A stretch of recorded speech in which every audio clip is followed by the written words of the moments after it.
నమస్తే అండి. నేను మీ రూప. ఎలా ఉన్నారు అందరూ? బాగున్నారా? ఈ వీడియో వచ్చైతే మేము అదే సంబరాలు జరిగాయని చెప్పాను కదండీ! సంబరాలకైతే తీసిన వీడియో. వదిన వాళ్ళైతే వచ్చారు. ఇంకా వస్తూ అయితే చిన్న వదిన అయితే ఇదిగోండి జాజులను, కనకాంబరాలైతే కోసుకొచ్చింది. ఇంకా నేనైతే పొంగల్ పెట్టుకుందామని అయితే ఇదిగోండి పొంగల్‌కైతే రెడీ చేస్తున్నాను. పొంగల్ పెట్టుకునే ముందే పసుపు రాసుకుంటే మంచిది. తర్వాత వేడి మీద అసలు రాయలేము. అందుకని ఇదిగోండి ముందు పసుపు రాసేసి కుంకుమ బొట్లయితే పెట్టేసుకుంటున్నాను.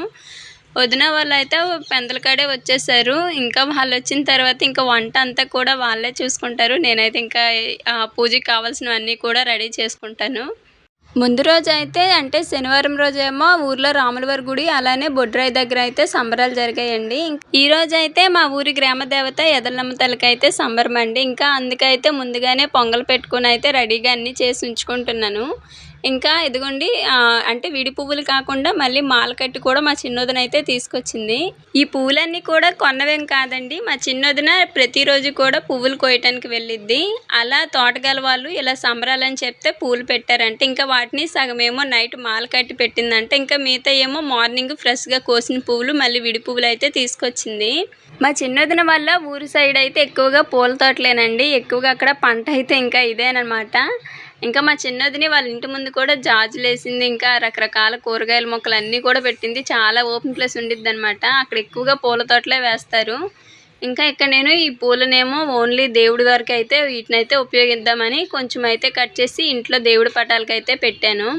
మిగతా ఇప్పుడు మా వదినలు కట్టిన పువ్వులేమో సాయంత్రం సంబరాలకు వెళ్ళేటప్పుడు అందరం కూడా పెట్టుకుందామని అయితే అనుకున్నాము. ఇంకా మా పెద్దొదినైతే ఫస్ట్ వచ్చింది. మా చిన్నొదిన కొంచెం పూలు కోసుకొని ఆలస్యంగా వచ్చింది. పెద్దొదిన రాగానే బిర్యానీ కావాల్సినవన్నీ కూడా జాగ్రత్తగా కట్ చేసి పెట్టేసింది. ఇంకా చిన్నొదిన వచ్చి ఇదిగోండి కరివేపాకు కూడా తీసుకొచ్చింది. వాళ్ళ ఇంటి దగ్గర ఎదురుగా ఒక పెద్ద చెట్టు ఉండిద్దిలండి. ఇంకా వాళ్ళు వచ్చారంటే మూటలేనండి ఎక్కువగా కవరాలతో ఉంటాయి. తినేయి ఎక్కువగా తీసుకొస్తారు. ఇంకా ఇక్కడ నేను బియ్యం అయితే ఉడికిపోయిన తర్వాత బెల్లం అయితే వేసుకొని కలుపుకుంటున్నానండి. పాలనేవి నేను తర్వాత అయితే వేసుకొని కలుపుకుంటాను. ముందైతే ఇది విధంగా బెల్లము అలానే ఎలాచీ పౌడర్ అయితే వేసేస్తాను. కొద్దిగా కిందకి దించేసిన తర్వాత కొద్దిగా వేడి తగ్గిద్ది కదండీ! ఆ టైంలో అయితే పచ్చి పాలనే వేసి కలుపుకుంటాను. దానిలో ఉండే వేడికి పాలకి కరెక్ట్‌గా సరిపోయి పాలు విరగకుండా మనకి పొంగలనేది చాలా బాగా వస్తుంది. ఇలా వెనక నుంచి పాలు కలుపుకోవడం వలన ఇంకో బెనిఫిట్ ఏంటంటే మనకి ఏ థిక్‌నెస్‌లో కావాలంటే అలా కలుపుకోవచ్చండి. అదొకటి. పాలు మెయిను ఇరగకుండా మనకి పొంగలనేది చక్కగా వస్తుంది. టేస్ట్ కూడా బాగుంటుంది. ఇంకా ఇక్కడ నేను మా వదిన తెచ్చిన జాజులైతే మాలని ఇదిగోండి దేవుడి పటాలకైతే ఈ విధంగా పెట్టేసుకున్నాను. అలానే ఇదిగోండి ఎంత చక్కగా ఉందో దీపారాధన అయితే చేసేసుకున్నాను. పొంగల్ పెట్టేసిన వెంపటనే దీపారాధన అయితే అయిపోయిందండి. సంబరాలకైతే ఇప్పుడప్పుడే కాదు సాయంత్రము చీకటి పడిపోయిద్దిలండి. కానీ అన్నీ సిద్ధం చేసి అయితే పెట్టేసుకున్నాను. ఎందుకంటే మళ్ళీ భోజనాలు చేయాలి అంటే భోజనాలు వండాలి కదా! వచ్చిన చుట్టాలకి. సో, అందుకోసం అయితే ముందుగానే దేవుడి వరకైతే సెపరేట్‌గా పెట్టేసాను. ఇంక ఇదిగోండి వంట అయితే బయటనే పెట్టాము. ఇంకా మా పెద్దత్తయ్య కూడా వచ్చిందండి. కడవ కూతురు అత్తయ్య అని చెప్తుంటా కదా! మా పెద్దత్తయ్య తనేననమాట. ఇంకా వంట అయితే మాత్రం మా పెద్దత్తయ్య, మా పెద్దొదిన ఇద్దరే చేశారండి. ఇంకా నేను, మా చిన్నొదిన అన్నీ వాళ్ళకి అందిస్తున్నాము. ఇంకా మా బజార్‌కొచ్చేసరికైతే ఇదిగోండి రాత్రి 7:30 అయిపోయింది. ఇంకా అక్కడి నుంచయితే పొంగల్ గిన్నె తీసుకొని ఇంటి దగ్గర నుంచయితే బయలుదేరాను. అంటే మేము నైట్ టైమే సంబరమైనది అమ్మవారి దగ్గరికైతే సంబరం చేసుకుంటా వెళ్తాము. ఇంక ఇదిగోండి మా వదిన వాళ్ళైతే ఇంక అన్నీ కూడా ఒక పళ్ళెంలోకైతే సర్దేస్తున్నారు పొంగల్ గిన్నె అన్నీ కూడా. 3 సంవత్సరాల క్రితం అయితే సేమ్ ఇదే విధంగా సంబరం జరిగిందండి. కానీ నాకసలు వీటి గురించి ఏమీ పెద్దగా తెలీదు. ఇంకా మా వదిన వాళ్ళొచ్చి మా అత్తయ్య వీళ్ళే మొత్తం కూడా చూసుకున్నారు. వాళ్ళొచ్చిన తర్వాత నుంచే వంటలైతే స్టార్ట్ చేశారు. బిర్యానీ అయితే చేసాము. ఇంకా అలానే చికెన్ వండాము. మా ఇంట్లో ఏ ఫంక్షన్ అయినా సరే మా వదిన వాళ్ళు, మా అత్తయ్య మాత్రం ఖచ్చితంగా ఉండాల్సిందే. ఎందుకంటే వంటలు చేసేది కానీ మిగతావి చూసుకునేదంతా కూడా వాళ్ళే. నాకు ఈ పండగల గురించి ఏం పెద్దగా తెలీదు కదా! ఇంక అందుకే వాళ్ళు ఉదయాన్నే అయితే వచ్చేసారు.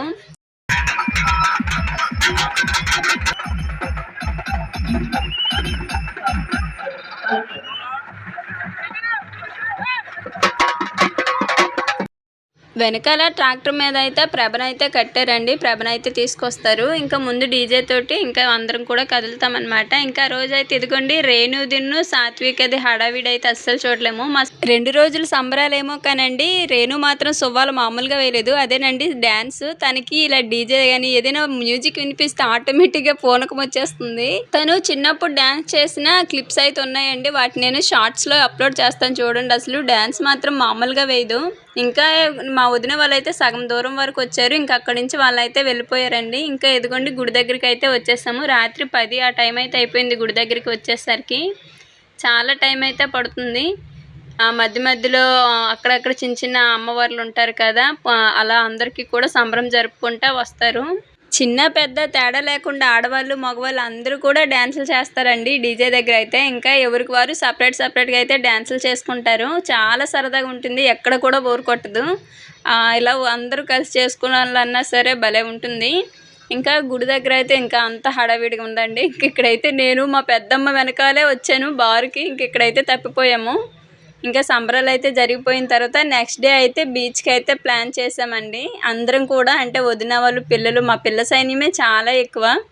పెద్ద వదినకి 2 పిల్లలు, చిన్న వదినకి 2 పిల్లలు, ఇంకా మా పెద్ద అత్తయ్య వాళ్ళ అబ్బాయి, మాకు 2 పిల్లలు. ఇంక వీళ్ళందరూ అసలు హడావిడి మామూలుగా లేదు. ఇంకా అందరూ కూడా ఒకేసారి లగేజ్ అలానే మొత్తం కూడా సర్దేసుకున్నారు. ఇంక ఇటు నుంచి ఇటు ఎవరింటికి వాళ్ళు వెళ్ళిపోదామని.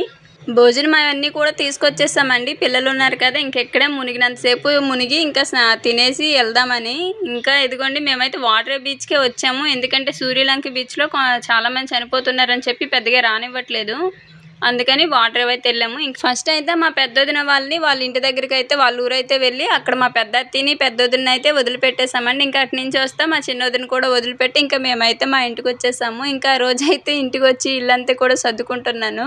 ముందు 2 రోజులు సంబరాలు కదండి. ఇంకా సోమవారం అయితే బీచ్కి వెళ్ళాము. ఇంకా బట్టలు అయితే మడత పెట్టడానికి అయితే కుదరలేదు. తీసుకొచ్చి ఇక్కడ పడేసేదాన్ని. రోజుకి 2-3 జతలు కూడా విడిచేసాము. ఇంకా ఇవన్నీ కూడా మా వదిన వాళ్ళే ఉన్నారులేండి. పాపం వాళ్ళు ఉన్నప్పుడే వాళ్ళన్నీ చేసి వెళ్ళారు. బట్ట ఉతకడం కానీ నెక్స్ట్ ఇల్లంతా అంట్లు కడగడం అన్నీ కూడా వాళ్ళు సాయం చేసి ఇంకా వాళ్ళు అటు వెళ్ళిపోయారు. ఇప్పుడు ఇంటికి వచ్చిన తర్వాత ఇవన్నీ కూడా నేను సర్దుకుంటున్నాను. దుప్పట్లన్నీ కూడా స్టోరేజ్లో నుంచి బయటకైతే తీసేసాను. ఇంకా అవన్నీ కూడా వాష్ చేసుకొని మళ్ళీ స్టోరేజ్లో పెట్టేయాలి. ఇంటి నిండా చుట్టాలు ఉండేటప్పుడు మాత్రం అసలు బట్టలు అనేవి నేను మడత పెట్టడానికి కూడా టైం ఉండదండి. ఇంకా అన్నీ కూడా తీసుకొచ్చి బెడ్ మీద వేసేస్తాను. ఇదివరకే చెప్పాను కదా. ఇంకా వెళ్ళిన తర్వాత నిదానంగా ఇల్లంతా సర్దుకుంటాను. ఇంకా ఆ రోజైతే 3 డేస్ నుంచి కదా ఇంకా బట్టలన్నీ కూడా అట్టానే ఉండిపోయాయి. నాకు మొత్తానికి ఇల్లంతా సర్దాలంటే మాత్రం చాలా తలనొప్పండి. ఇంకా ఎక్కడొక్కడ నేను ఎంత నీట్గా సర్దినా సరే పిల్లలు ఉండే ఇల్లు గురించి తెలిసిందే కదా, మనం ఒకలా సర్దితే వాళ్ళు ఇంకోలా మార్చేస్తారు. ఇంకా నేనైతే ప్రతిరోజు దాన్నే ఫేస్ చేస్తాను.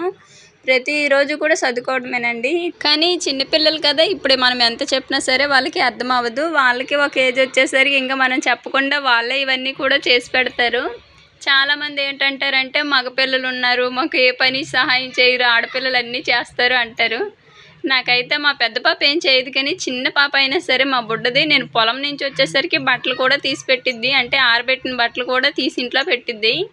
మరి ఈ వయసు నుంచే తనకు అంత జాగ్రత్త ఎందుకో తెలీదు. మా తాతయ్య వాళ్ళ ఇంటి దగ్గర ఒక గ్లాస్ మంచినీళ్ళు తాగి ఆ గ్లాస్ మాదనుకోండి, గ్లాస్ని తీసుకొని నేరుగా మా ఇంటికి వచ్చేసిద్ది. అంత జాగ్రత్త అనమాట. ఇంకా బెడ్రూమ్ అంతా కూడా సర్దేసిన తర్వాత ఇల్లంతా కూడా మాప్ పెట్టుకుంటున్నానండి. ఈ కాలంలోనే ఈగలు ఎక్కువండి. చాలా వరకు ఎంత శుభ్రం చేసినా సరే అసలు ఈగలతో చిరాకు వచ్చేసిద్ది. ఇంకా మా వాళ్ళైతే మా తాతయ్య వాళ్ళందరూ కూడా వచ్చి మా ఇంటి దగ్గర ఉంటారు. లేదంటే అందరూ వచ్చి దొండ చెట్ల కాడికి వచ్చేస్తున్నారు కొంచెం చల్లగా ఉండిద్దని. అందుకే నేను రోజు కూడా మాప్ పెట్టుకుంటున్నాను. ఎందుకంటే మాప్ పెట్టక ముందు కంటే పెట్టిన తర్వాత కొంచెం ఈగలు అనేవి తక్కువగా ఉంటున్నాయి. బండ అనేది నీట్గా ఉంటుంది. మా పిల్లలు ఎక్కువగా బండ మీద బొల్లాడుతుంటారండి. అందుకే ప్రతిరోజు కూడా బండ అనేది నేను మాప్ పెట్టుకుంటాను. ఇంకా మా చిన్న పాపకి టాయిలెట్ పోసే అలవాటు కూడా ఉంది. అది కూడా ఒక కారణం. అందుకనే ప్రతిరోజు మాప్ పెట్టుకుని బండ అయితే నీట్గా ఉంచుకుంటాను. పిల్లలు ఉండే ఇల్లు కదా, కొంచెం శుభ్రంగా ఉంటే మంచిది. ఇంకా మాప్ పెట్టిన తర్వాత మాత్రం ఇల్లు చాలా నీట్గా ఉంటుందండి. నాపరాయి కదా, భలే క్లీన్గా కనిపిస్తుంది. ఇంకా ఈగలు కూడా చాలా వరకు అయితే తగ్గుతాయండి. చూడండి మాప్ పెట్టక ముందు పెట్టిన తర్వాత ఎంత నీట్గా ఉందో. ఈగలు అనేవి అస్సలు లేవు. ఈ సంబరాలు కాదు కానీ గొంతు కూడా పట్టేసింది. ఇంకా సంబరాలకి అమ్మవార్ల దగ్గర కొబ్బరికాయలు కొట్టినవి ఉంటాయి కదండి, వాటినైతే కొన్నింటిని ఎండబెట్టేస్తాను. ఇంకా కొన్ని అయితే ఇదిగోండి మా వారైతే కొబ్బరి చెక్క అయితే చేయమన్నారు. మేమైతే అమ్మ వాళ్ళ సైడు దీన్నైతే కొబ్బరి మిఠాయి అంటామండి. ఇక్కడైతే వీళ్ళు కొబ్బరి చెక్క అని అంటారంట. 90s కిడ్స్‌కి అయితే ఇదొక మంచి స్వీట్ మెమరీ అనే చెప్పొచ్చండి. ఆ రోజుల్లో అయితే చిన్న చిన్న ఇనుప వస్తువులకి ఇలాంటి కొబ్బరి మిఠాయి అయితే ఇచ్చేవారు. అమ్మ వాళ్ళ ఊర్లో ఎక్కువగా మా అమ్మ కూడా ఈ ప్రతిసారి కూడా కొబ్బరి ఉందంటే మాత్రం చక్కగా అయితే ఇలా చెక్కీలా అయితే చేసి పెట్టేది.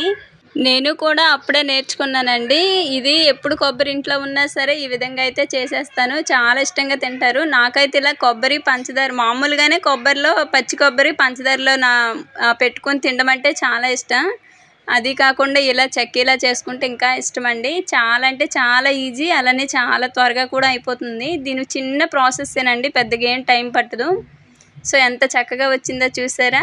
నెయ్యి, ఎలాచీ పౌడర్ వేశాను కదండీ! టేస్ట్ అయితే ఇంకా బాగుంది. మా ఇంట్లో వాళ్ళకి కూడా చాలా బాగా నచ్చిందండి. కానీ పంచదార బదులు బెల్లం వేసుకుంటే కొంచెం ఆరోగ్యం బాగుంటుంది. నా దగ్గర బెల్లం లేదు. అందుకే ఇంకా పంచదారతో అయితే చేసేసాను. పిల్లలకైతే పెద్దగా పెట్టలేదులెండి. సో, వీడియో అయితే ఇంతేనండి. ఇంతే షూట్ చేశాను. మరో మంచి వీడియోతో మళ్ళీ కలుద్దామండి. ధన్యవాదాలు.